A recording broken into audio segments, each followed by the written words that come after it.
Ces derniers jours, les troupes russes sont passées à la vitesse supérieure dans le sud du Donbass. Vous vous en souvenez peut-être, il y a quelques semaines, nous vous parlions de cette ville de Vuhledar, située entre les fronts sud et est. Et on vous expliquait que la prise de cette ville par les Russes, actée début octobre, allait probablement leur permettre d'avancer un peu plus en profondeur dans la région. Et bien malheureusement pour les Ukrainiens, un mois plus tard, c'est effectivement ce qu'ils ont réussi à faire, puisque depuis le 1er octobre, les Russes ont avancé dans ce secteur d'une douzaine de kilomètres, en direction du nord. Alors ça peut paraître peu, mais des avancées de ce type sont maintenant devenues très rares sur le théâtre ukrainien. Surtout, cette avancée depuis Vuhledar fait écho à celle que les Russes enregistrent un peu plus au nord dans le secteur de Pokrovsk. Depuis le 1er octobre, les Russes y ont avancé de 5 à 10 km, mais cette fois en direction du sud.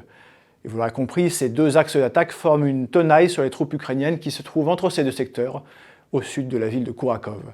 Sous forte pression, celle-ci pourra donc être amenée à se replier de nouveau et à abandonner encore un peu plus de terrain aux Russes.